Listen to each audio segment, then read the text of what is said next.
If he gets here, we can start. Actually, we can start beforehand. So what I'm going to do is I'm going to let the panel introduce themselves. They may have a presentation to introduce not only themselves, but also their firm.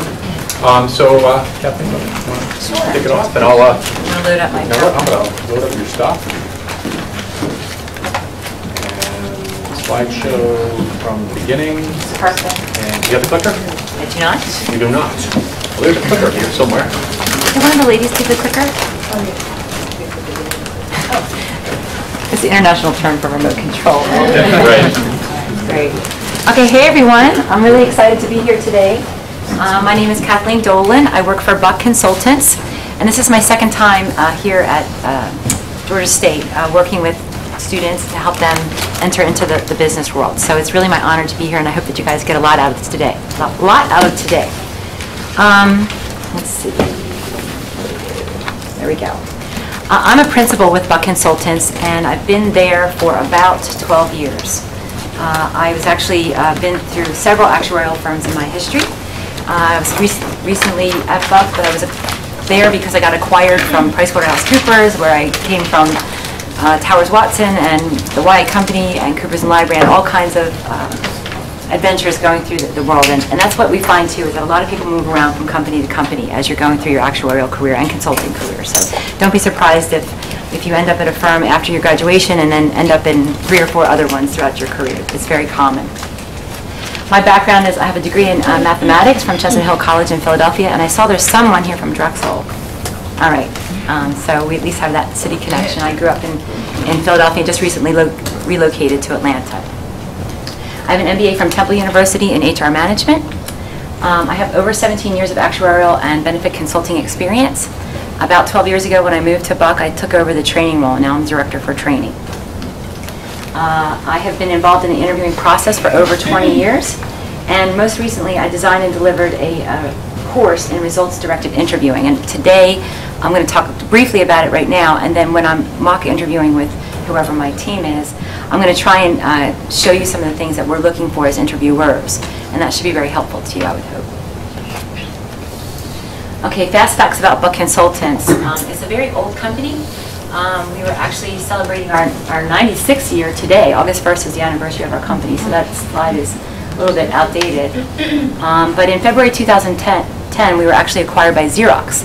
So now I work for Buck Consultants, a Xerox company.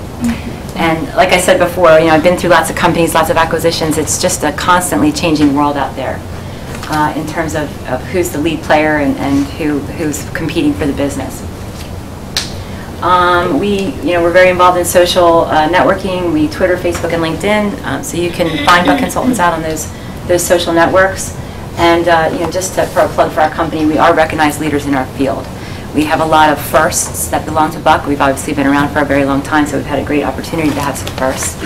And some of my competitors are here today, right? But I can brag on and on about our firm. We're a little bit smaller than the big guys, but we're nimble and we can change and adapt. And that's a cool thing about Buck, is that it offers young folks an opportunity to try new things and find your niche in the consulting world. Okay, very, very quickly, everyone's familiar with what IQ means, right? Yeah. Okay, you all familiar with what EQ means? It should be today.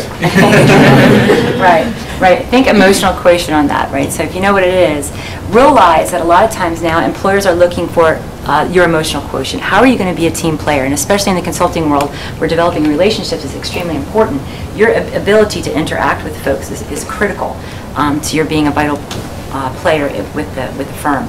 So we can look at a lot of IQ characteristics right off your resume and find out what your grades were, what your major is, what accomplishments you've achieved, because they're easy to talk about, very discrete and measurable.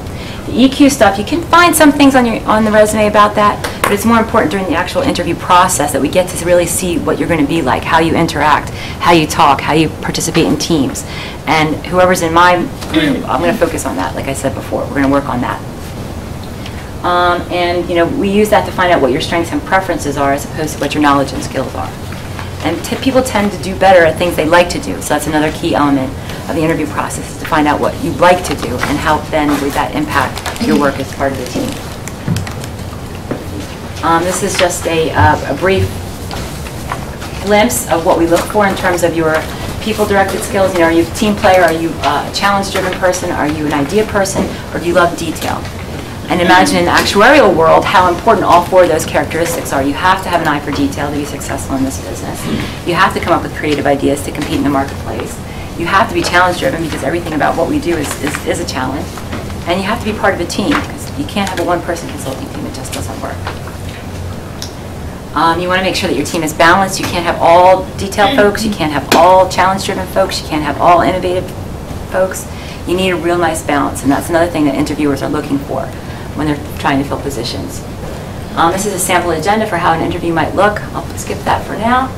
And then one of the things that interviewers really listen for when they're interviewing you about behavioral or situational type examples is what did you do in this situation and what was your outcome?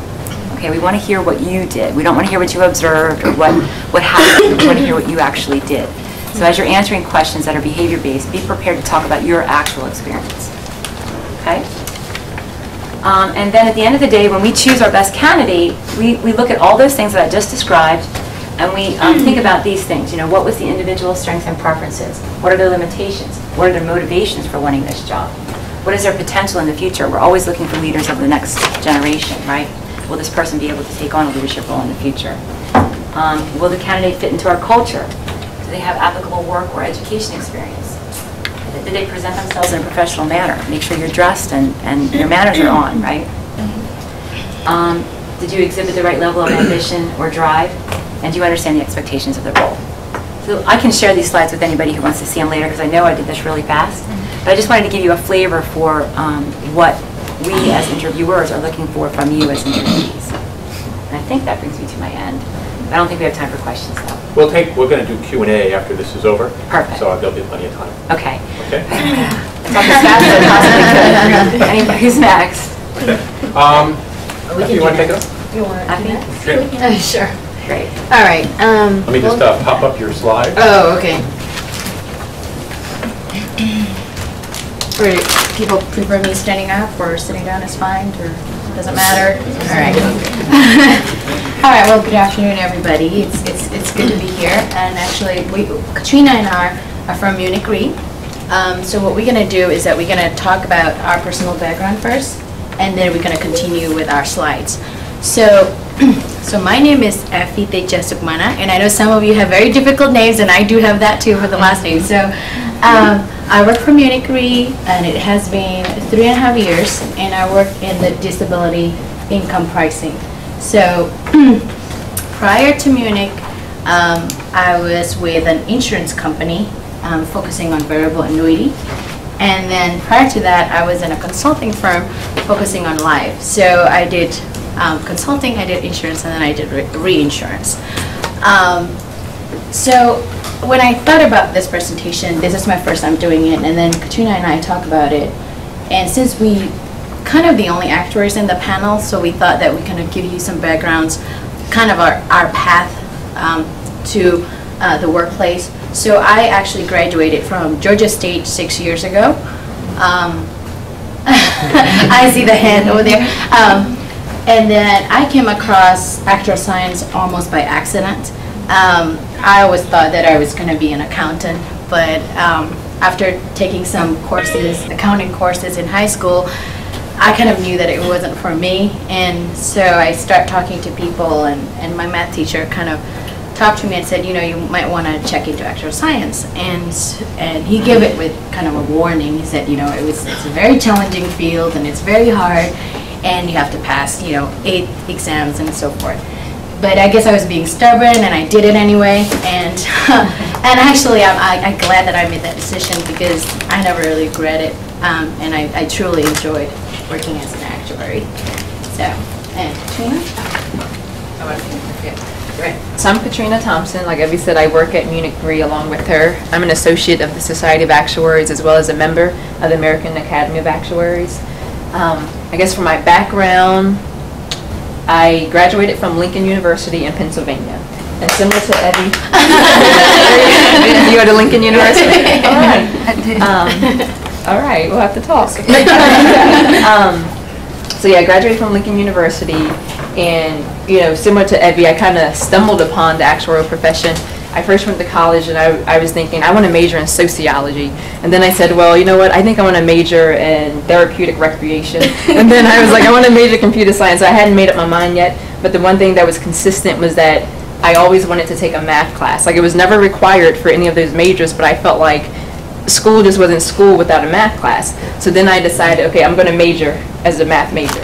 And I was able to get an internship with General Electric starting out.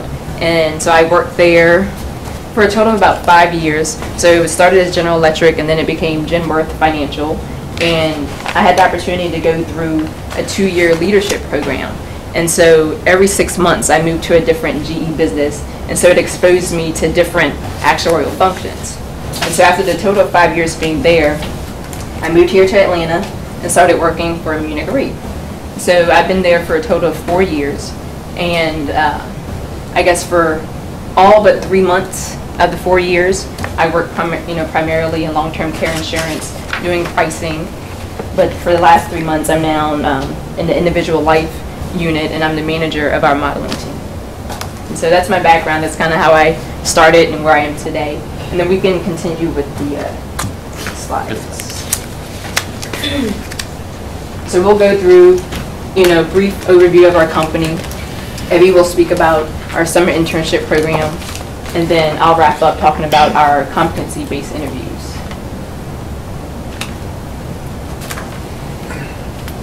So by a show of hands, who's heard of Munich Re?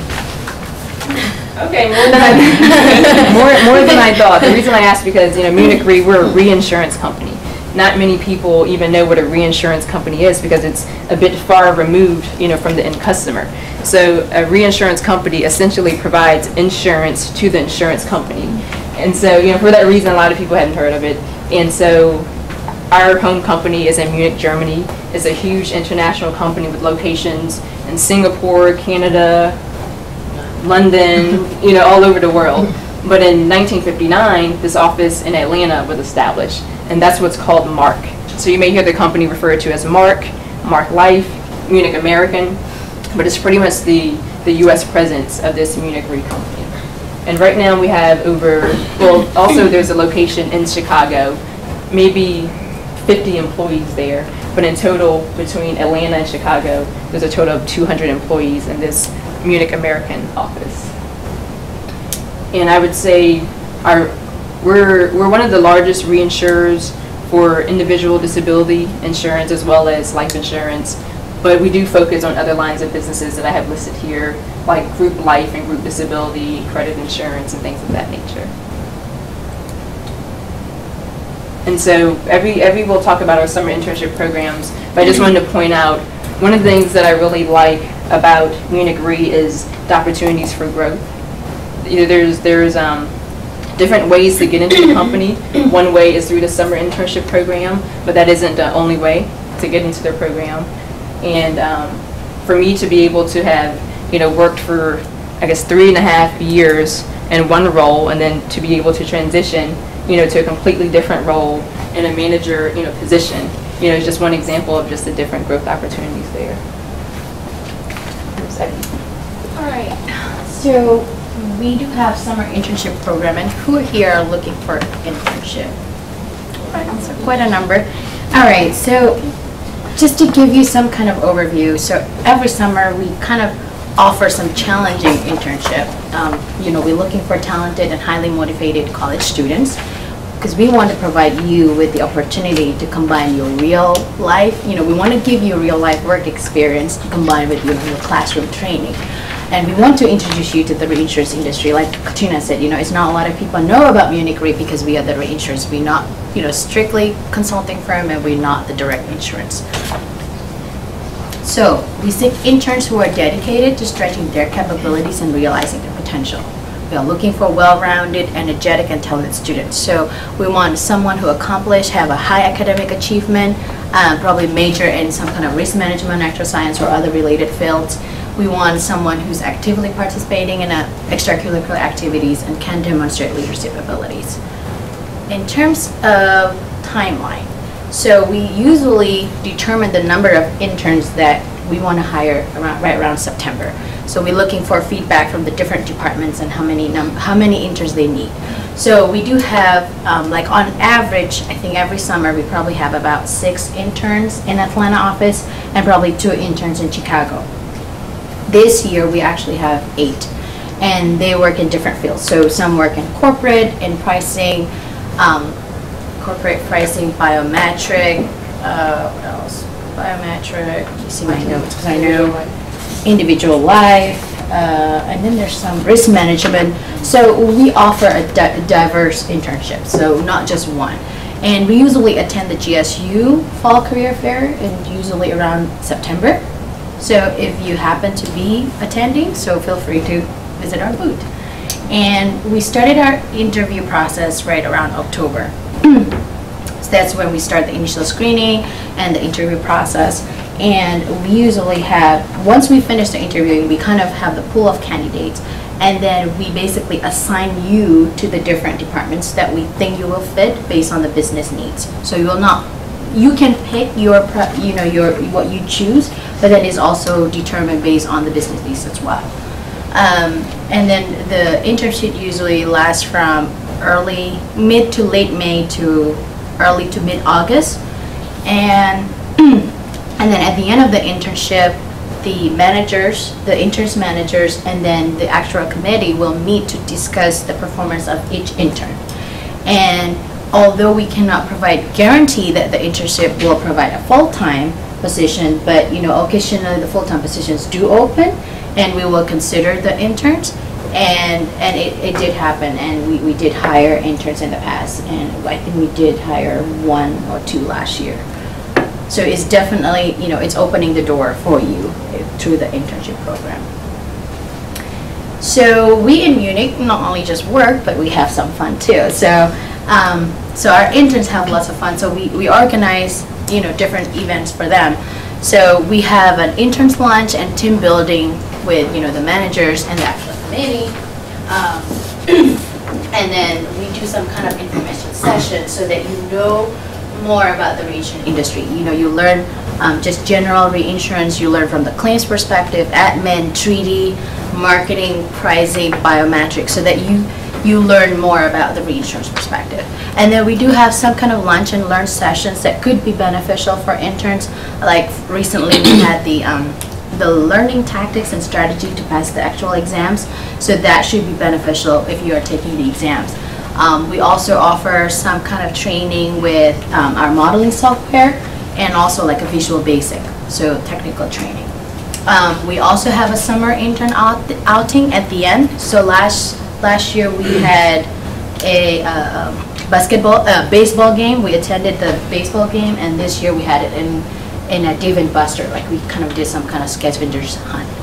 And at the end of the internship, you need to present what you did over the summer, and you need to present it to basically all the actuaries in Munich Re in Atlanta and Chicago, and that's including the presidents and the senior management. So I think that's a good learning opportunity for you to speak in front of people and learn about public speaking. So I guess now that we learn all about, that you know some of our internship program, Katrina will talk about the interviews, so that kind of the process of the interview, so that to make sure that we find the right candidates. So competency-based interviews is something new to Munich. It's something that's going to be, well, we currently do it to hire more advanced employees, but for interns, for the next round of interviews for interns, we're going to be using this competency-based interview model, which is why I think it's important for us to share it with you guys today. Do you know if any of you have experienced a competency-based interview, or even what that is? Okay, so this is good. Okay. Well, first of all, let me give you an example of what a competency is, for example. One competency could be something like creativity. And so, you define this competency by, someone that's skilled in creativity is someone, who's valuable in brainstorming sessions. Someone who overuses their creativity, for example, may put down the ideas of others. or someone who's unskilled in creativity may can only focus narrowly. So the idea is to understand behaviors. And so for each position that we have in our company, we try to come up with a list of competencies that's important for that job. And so based on that, you ask specific questions. And you have to do more than just say, I am creative. You have to demonstrate it. You have to give an example as to when you use, creativity.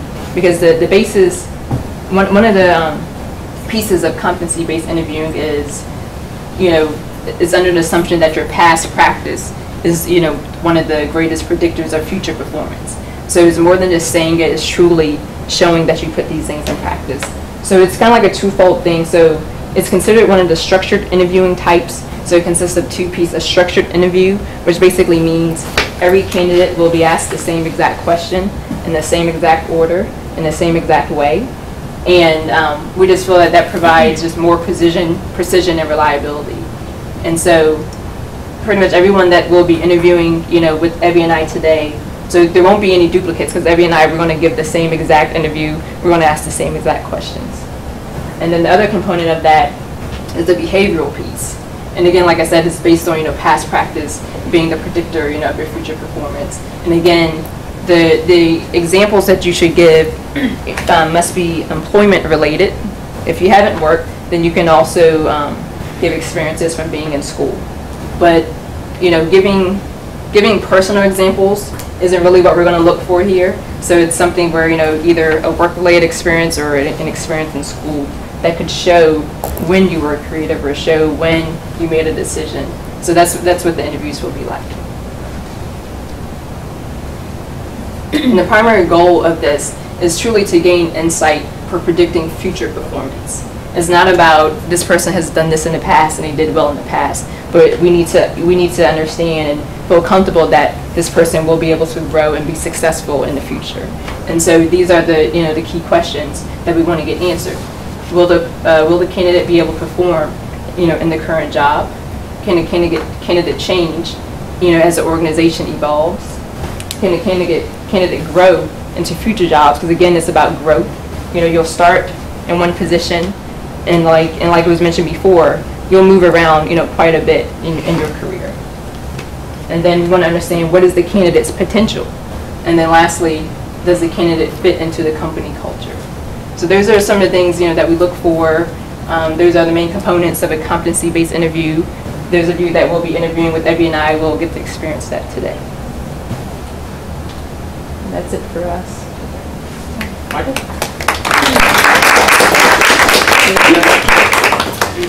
Okay, so for my slides, you just got this. You got nothing back there. Hi, my name is Michael Yates. I work for Assurant. Assurant is a direct writer of insurance. We generate about $5 billion a year in revenues, about $30 billion in assets approximately. I serve on the Risk Management Foundation with Barry. That's how I know Barry. Our mission is to make the Risk Management and Insurance Department of Georgia State world-class, the best in class. And how does that happen? Well, that happens through the faculty and what you learn in class, but then ultimately it's you guys and how you guys perform in the business world. That's what makes RMI great. So all of our hopes are really riding on you guys, and so we appreciate you. Let's see, a little bit about myself. I'm the Vice President for Risk Management and Data Management at Assurant. As far as from a risk standpoint, we do not have a CRO. We don't have a Chief Risk Officer. Instead, we have an Enterprise Risk Management Committee, an ERMC, and I'm one of the 5 voting members of that committee. So I get to see what's going on with risk within the entire company as well as within my division. I started at Assurant, a legacy company in Miami back in 1991. I went to University of Miami. That's where I met my wife, and we are still married, if you can believe it. 4 kids and all that good stuff. So let's see. Yeah, what else did I say about Okay, we're a Fortune 400 company. We have headquarters in Miami, Atlanta, and New York. New York is really where our corporate type guys are. There's about 100 people up there, and we got about about 1,000 or so here in Atlanta, another 2,000 down in Miami. We have people kind of all scattered all around the United States. We have an international division that has locations in the UK, down in Brazil, Argentina, and so forth, Puerto Rico, all that type of stuff. So I wouldn't call ourselves a global company in the sense that we're not in every single country around the world, but we're an international country, so we do business in Europe, China, and down in Latin America. So that's kind of what Assurant is about. If you haven't heard about us, that's okay. That's our job. So we're kind of like, we get into niche markets, all right? We try to dominate in places where other insurance companies don't like to play. So that's kind of our strategy. Let's see. As far as what I'm looking for when I interview people. Well, first let me say that I might not be the best interviewer in the world. I have hired, I remember this, in an extreme case, I hired someone that I thought was in the interview was the best candidate in the world, and I brought her on board, and she was a complete flop, and we had to, she didn't even last the 90 days, the beginning part. And then I had another guy, and I interviewed him, and he was the worst interview ever. And I only hired him because there was literally at the time no one else that was even, the other three that interviewed were even worse. And I mean, this guy had misspellings in his resume. He was boring. He was, I was trying to look at him eye to eye, and he kept looking over here. And I was like, this guy is not going to work in our company because we're very much team, collaborative. It's very important that everybody gets along in our company culturally, and culturally, I know was mentioned by everyone here. That is a very key thing of what we're looking for. So I'm thinking this guy ain't gonna last no matter what. And so, but I hired him begrudgingly, and he was amazing. And in fact, he passed all of his actuarial exams in like 3 years, and he went on to manage a very big team. And he actually left Assurant and went to CNA up in Chicago, I think. And he's just a great guy, and just goes to show that, like, from our standpoint when we're interviewing, I mean, I really don't think there's like that perfect formula of how we could really know what you're going to do when you come into the company. So it's as much the way I look at an interview process. It's as much about me trying to understand what you guys are all about as it is for you to understand what the position is about and what the company is about. So it goes both ways, and sometimes there's a good fit, sometimes there's not, and quite frankly, 30 minutes to an hour, it's pretty tough to make that evaluation. So what we really look for is referrals. All right, so if and why I mention that to you, because you might not know anybody within our company, but think about what you're doing for your friends after the fact, right? So if I hire you and you come in and you just are awesome, and I'm like, man, I need more Yolandas in my company, and then what am I gonna do? I'm gonna go back to you and I'm gonna say, hey, do you have any friends? Is there anyone else that does what you do? Because I love what you do. And you become the referral, and then we're not going to be interviewing anybody. We're just going to be going to ask you, and you're going to, and that's basically how we'll build our department. So just think about that too. It's not only about how you do in the interview, it's what you do when you get into the job, and what you can do to help out your friends. Because we really do look at referrals as being a huge part of knowing who to hire. Let's see, did I miss anything?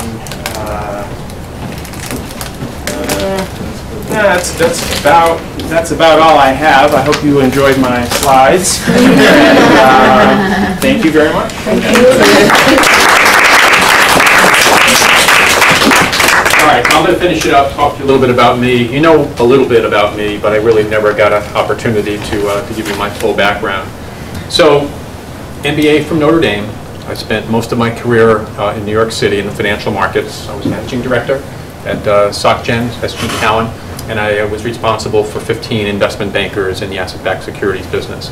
So, with that said, what do I look for? So I'll tell you a story. So, most investment banks, they hire 5 or 6 different universities. They can't see them all. They realize there's talent everywhere, but they just don't have the staff to go to every single place. So we would concentrate on Harvard, Wharton, Columbia, Chicago, Stanford.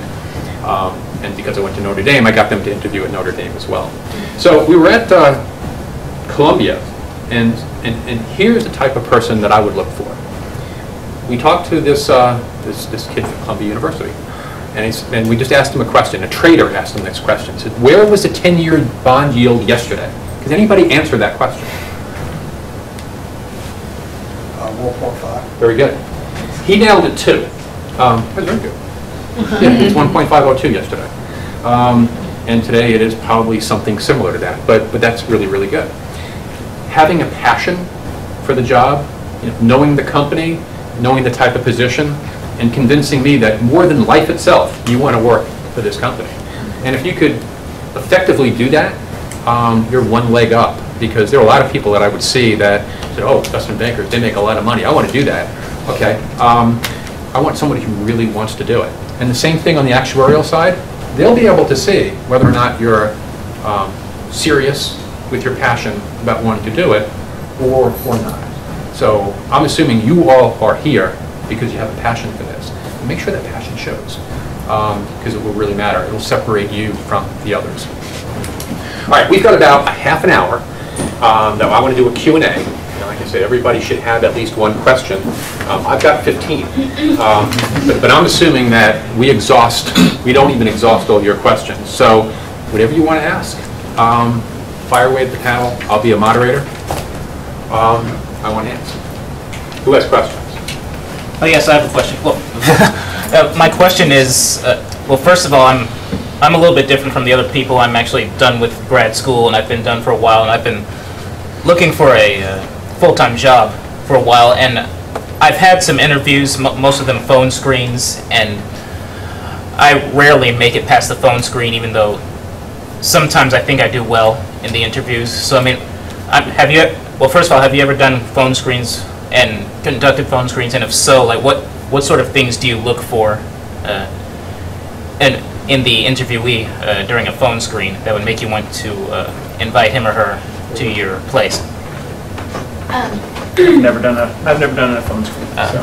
I conducted phone screen before. I mean, it's definitely a challenge because you don't see them face to face. Right. Sometimes it's hard to pass on the energy through the phone. But so first thing I guess I look for is whether he or she answered the question, because sometimes you can just rambling and talking about something else and not really directing the questions.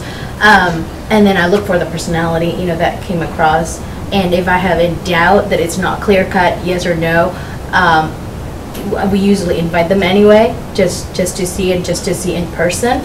So I'm not sure about your particular experience, but we try our best to know the personality of the person over the phone, and it's definitely a challenge. I agree. Right.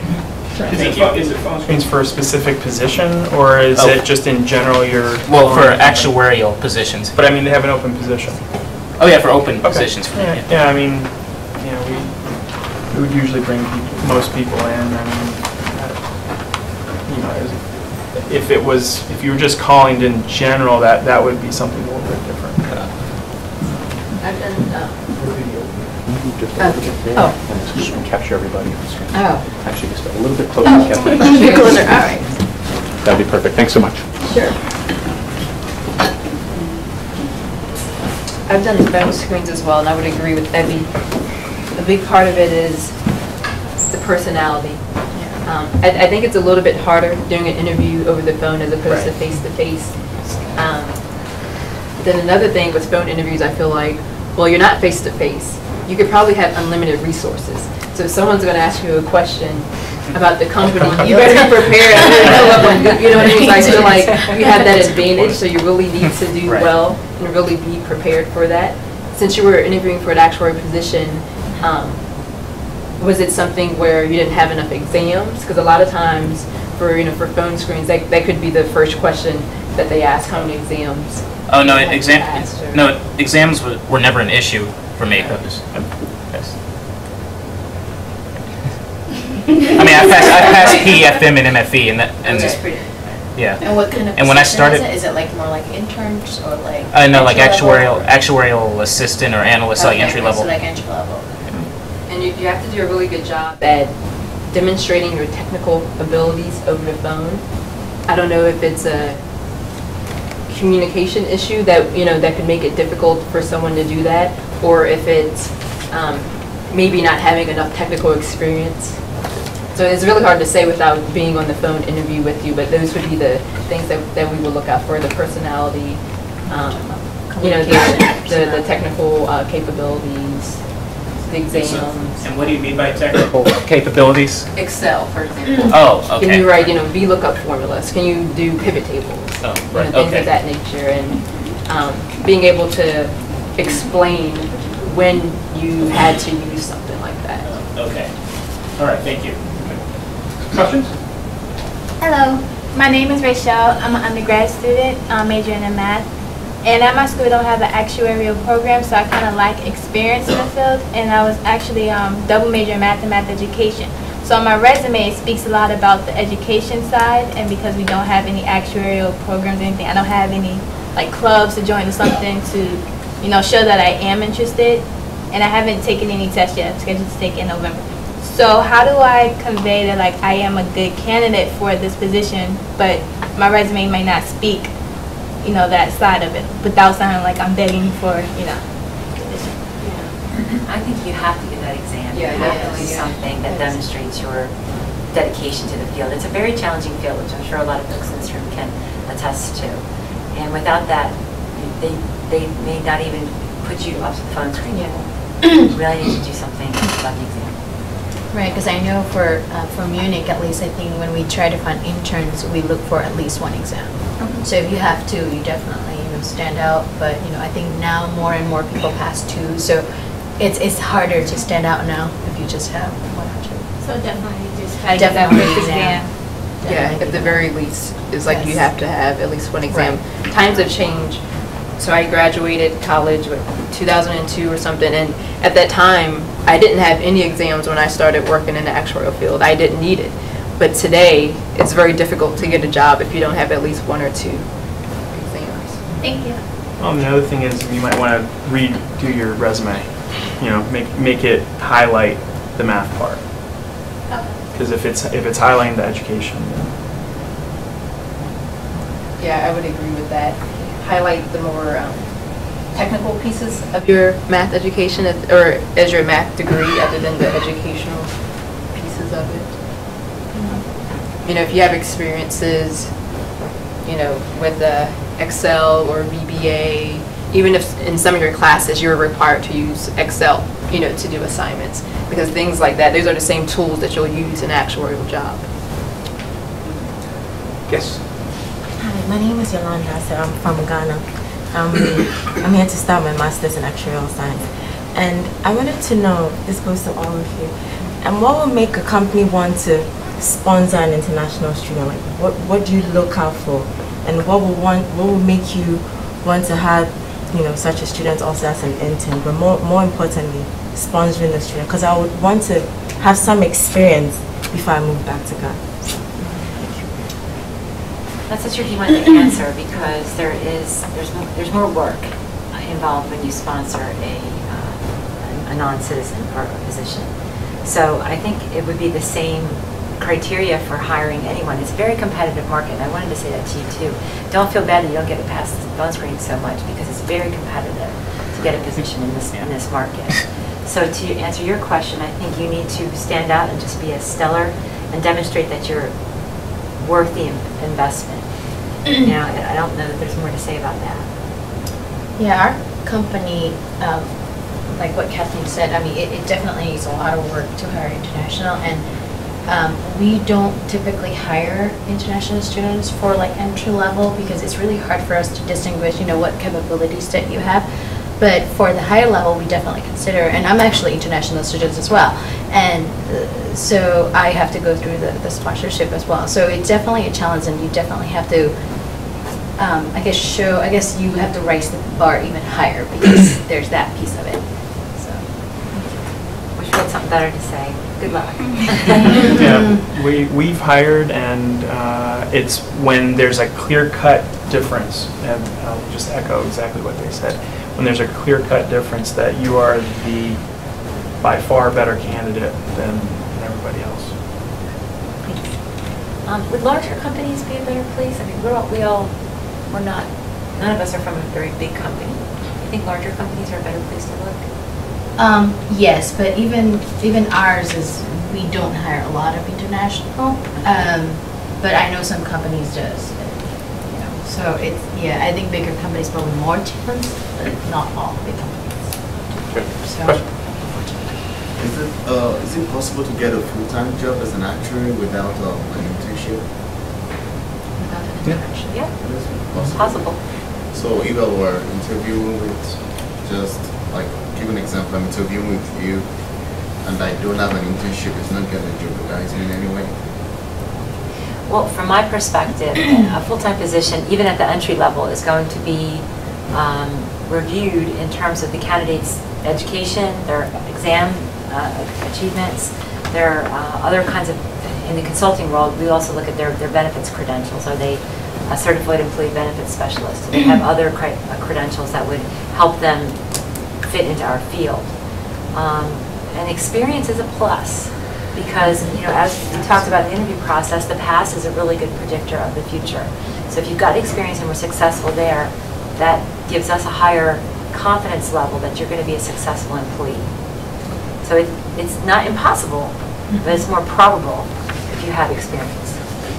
So the other thing is if you're in any clubs or if you're in anything else, even religious groups or something like that, that you're in a leadership position that you can leverage during the interview process and talk about and say, here's my experience in this other thing. Yes, it's not work experience, but it's, you know, this is how I've, you know, dealt with teams. This is how I led a team. You know, those types of examples play out very well. I just have one more question. Is it also possible that you have to be an undergraduate before you get an internship?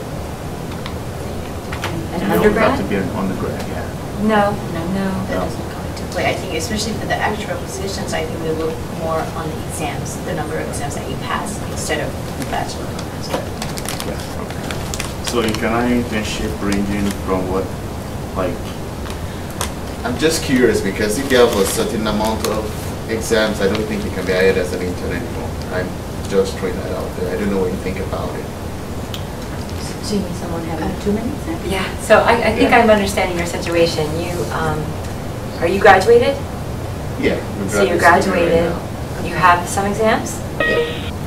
You never had an internship, and you're hopeful to get a full-time entry-level position. I'm hopeful to get an internship too. I'm fine with either one of them, but you know.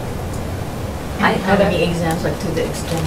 At our company, we've had interns that have been in grad school or interns with master degrees. So is that what your concern is? That Yeah, you I mean, possibly wouldn't be able to get an internship?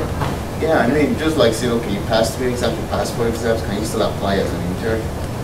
I would say yes. Yes. You could, but I might advise to go for an entry-level full-time position. Right. You're probably overqualified for an intern position. Because I think the best thing, I guess, is I think what company are looking for is really the balance between the number of exams versus experience. So I think this is coming to play to your positions. Yeah. Hello, my name is Christina Cooper, and I'm a mathematics undergrad major at Clapham University. And my question is more towards the interview process. I know at the end of the interview, you always get the question, do you have any questions for us? So what type of questions do you look for? Like, what type of questions are okay to ask? That's something I always wondered.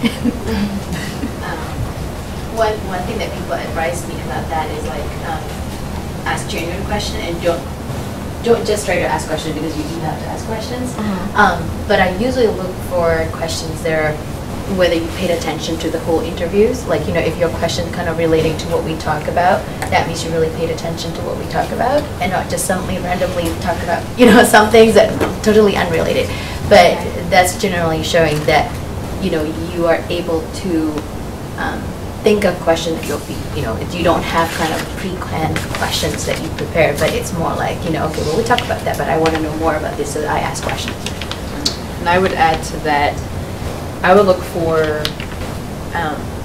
so like it was stated before, it's us evaluating you guys, but it's also you guys evaluating the company, you know, us being the representative of the company and deciding for yourself if it's a good fit. So I really want someone to determine that, you know, determine for yourself if it's a good fit. So based on your questions, you know, try to understand the company's culture and that type of thing. Because the key is we want to hire someone to be successful.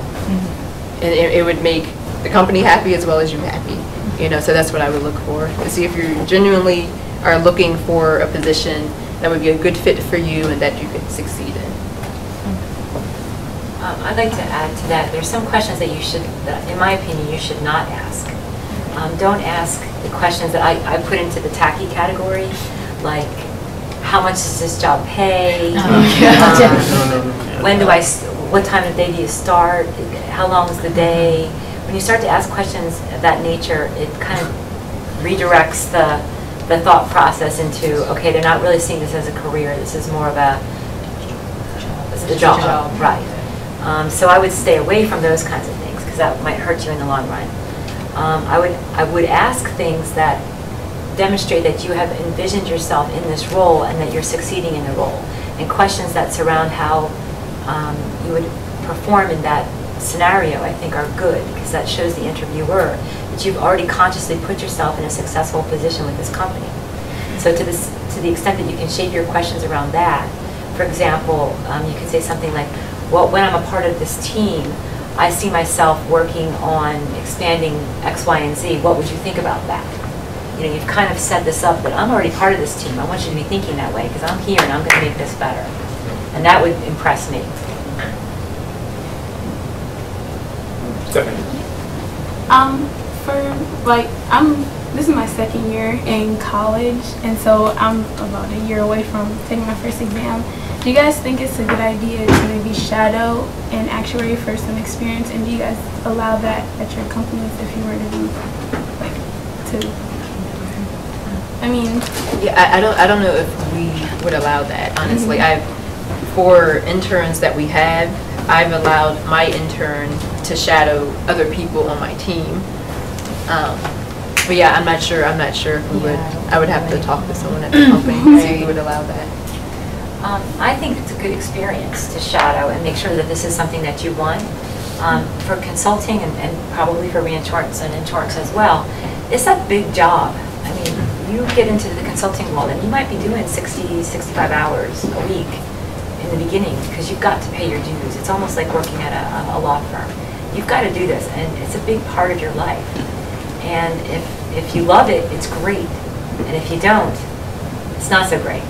So I think shadowing is a great idea because that gives you a taste of whether or not this is something that you really want.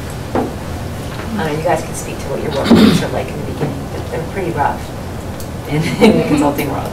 Yeah. And we love hiring consultants. They're the best groundwork for, you know, because then they come to our company like, oh wow, it's so easy. It's great. You know, yeah, but consulting is so much more exciting. We'll have this fight later. This is to piggyback on what Stephanie just said. I just took a course over the summer in business communication. And one of the things that they had us to do was to reach out to an actuary that's in the field and try to schedule an informational interview. Mine wasn't successful, let's just say that. He didn't respond back. How do you guys feel about students such as us reaching out to you and say, look, do you have 15, 20 minutes where I can, you know, perhaps ask questions to get a feel of what particular area that you're working in to see if that will be something that I may want to go into before I even start the process of looking for internships. You see, how do you guys feel about that? I welcome that. I participated in that. I know there's been students from Georgia State. I have no idea how they found my name.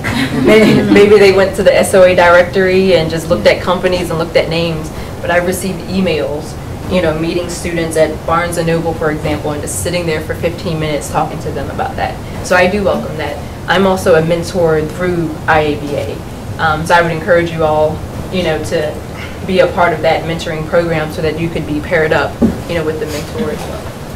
Yeah, just to add to that, I definitely don't mind either. There's actually the Atlanta Actuarial Club actually has the mentor-mentee program, and so I think they collect the names and then they kind of pair you up with a mentor. So I think that's going to be one way if you want to reach out, but yeah, I guess, I mean, different actors have a different perspective of that, so unfortunately you came across to one that didn't really want to do it, so. And I think what I would say to you, if you're not able to get the experience to shadow someone, I think having a mentor would be really helpful.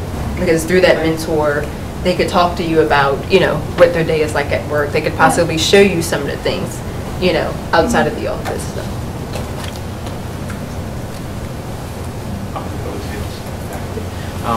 For students that have not been successful in having an internship, what would be a good substitute for the internship?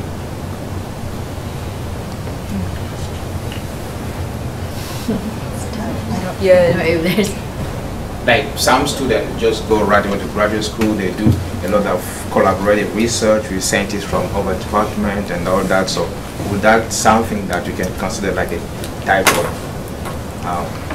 I would say work experience? Work experiences in general is important. Any type of activities that you can participate in, even if it's not an internship, you know, experiences, you know, is important. Exams are important. I think there's someone on my team currently, I don't think he had an internship, but what it was about him, he just really impressed like our CEO. It was like at a forum like this, they spoke, he stayed in touch with the CEO. They liked the fact that, you know, he was very proactive, that he was able to participate in intelligent conversations. So they were impressed by that without even seeing his resume. And for that reason, he was brought in for interviews. So, I mean, it's all about experiences. It's about the touch points, you know, that you make with people and just, you know, just always putting your best foot forward. But it is great to have an internship if you can get one.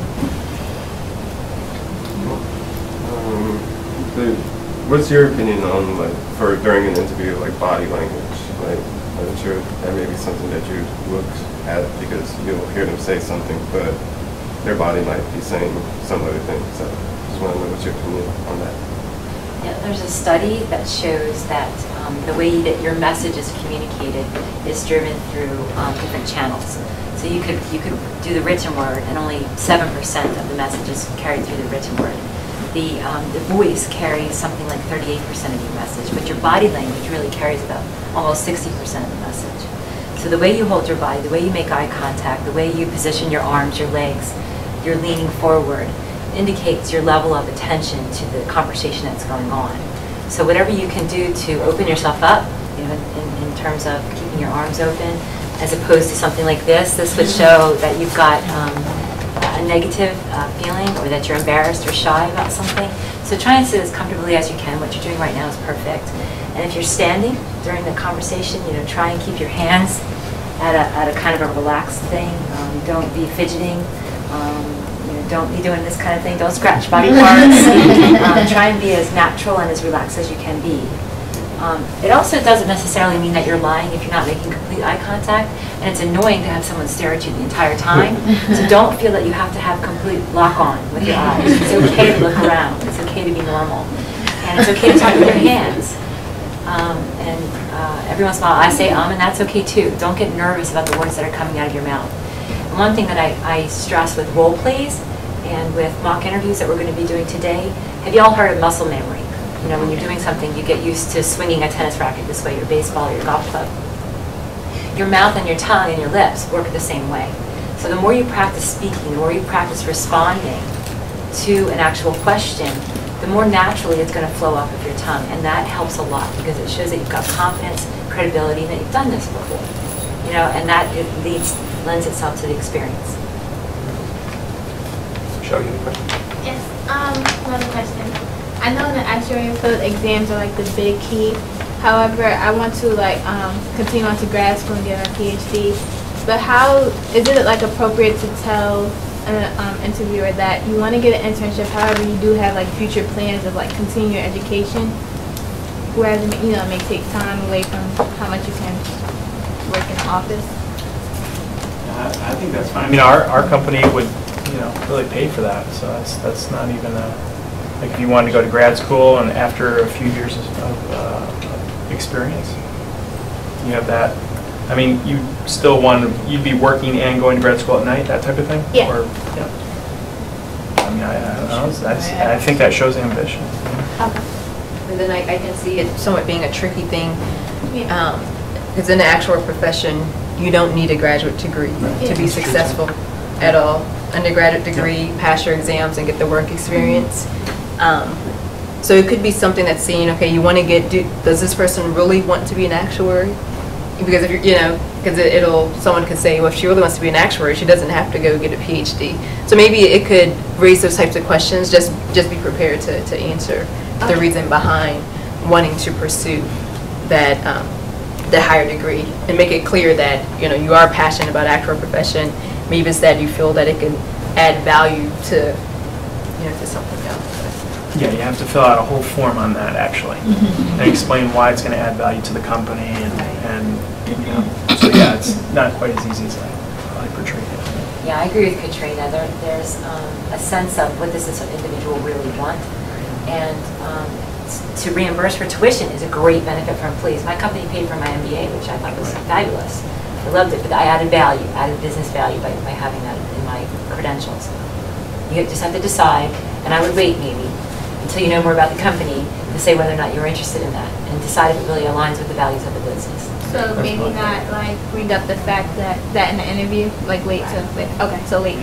Yeah. And you can read about the company. You can read about the company on the internet and find out what it is that their mission's about. What's their business strategy, and are they interested in hiring that type of person? And that's good advice for everybody. So before you go to any company, research their website and find out what their business strategies are and how your career expectations or career hopes align with their strategies, and play to that in the interview. If it aligns, because you want to be credible. Thank you. Yeah. I have two questions. My first question is, because the actual field has different tracks and people interview, when you're my name is John Kibara.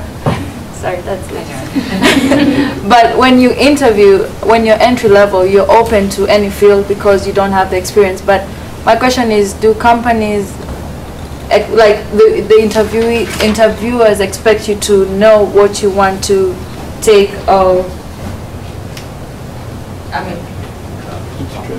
and then the other question I have is like nerves. When you're interviewing a person and you realize they're nervous, does it affect how, like, their qualifications or anything else you see, or you just look at the nerves and probably that's going to be a downfall to them? Thank you. On the first question, we actually do, in fact, I usually do ask that question. P&C versus life, and, pros and cons, and how do you feel about that? And, how do you feel about going on a P&C track on a business line that, is not really out there in the industry, since we're in a niche market?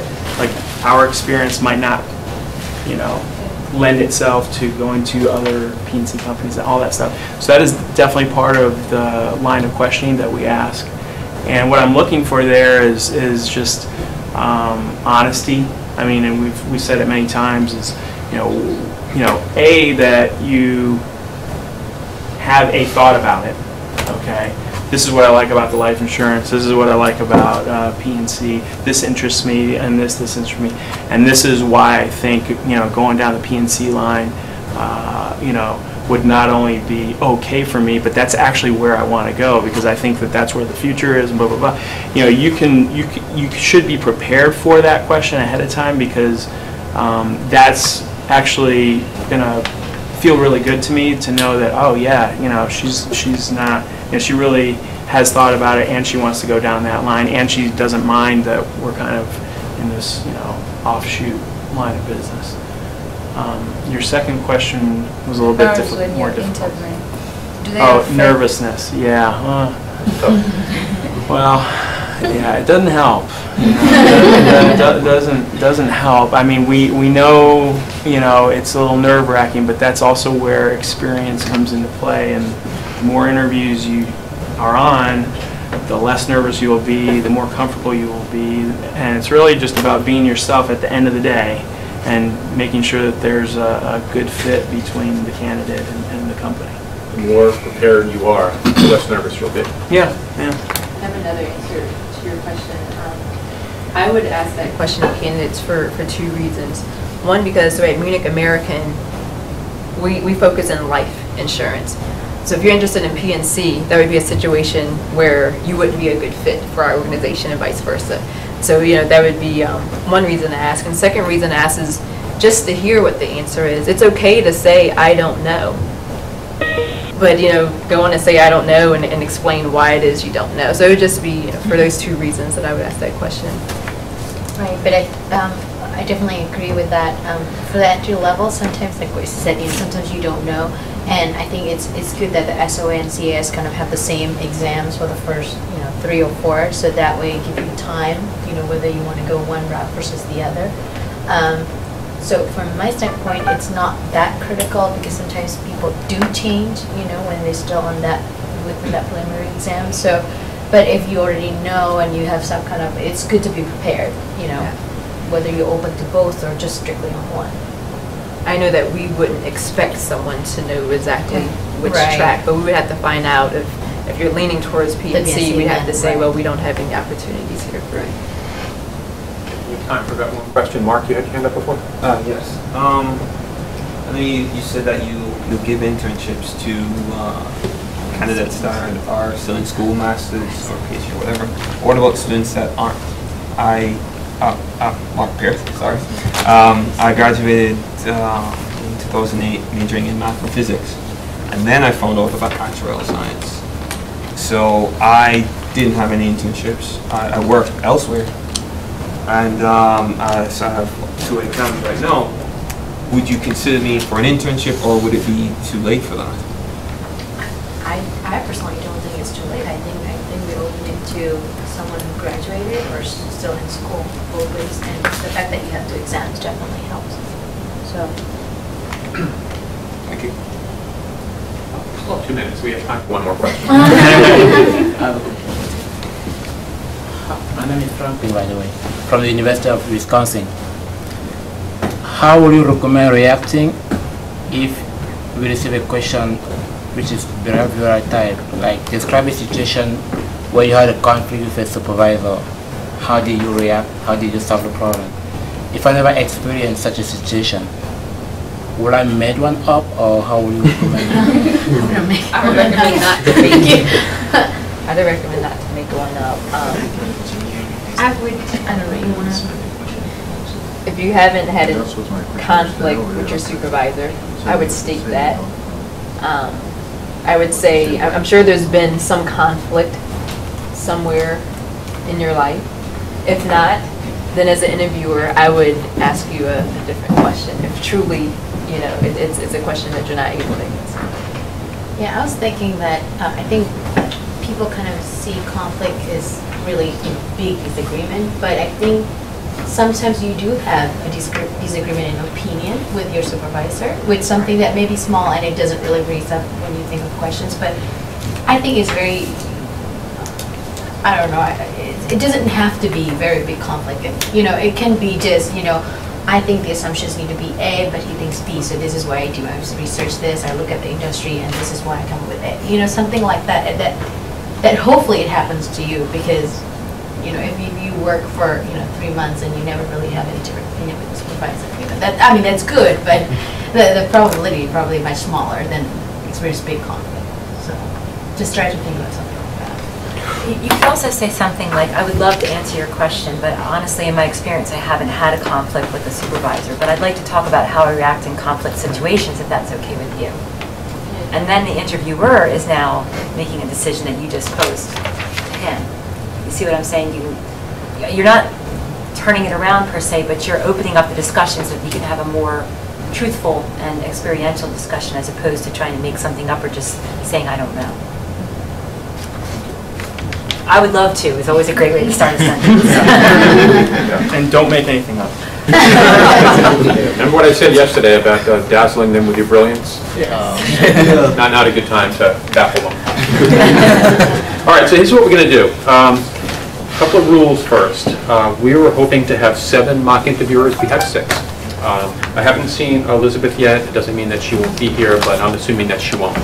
So if you looked at your schedule for room number 6, Elizabeth Menon, if you're on that list, this is what we're going to do. All right, I've got, and I'm room number 1. Under 245, I've got an open slot. Christina? There's Christina. You can see me at 245 because you're not going to see Elizabeth. Ednisha has an open slot at 3 o'clock. Kadane? I probably screwed up that pronunciation. Kadane Tesfu? Yeah. There you go. You'll see Ednisha at 3 o'clock. And this is what I'm going to do. I'm here until 6:30. So for the rest of you, and there are 10 that aren't going to get their 3rd interview but want the practice, I'm in 11:02. I would be more than happy to sit down and do mock interviews. Even if you've seen me already, I'd be willing to, I'm here anyway, right?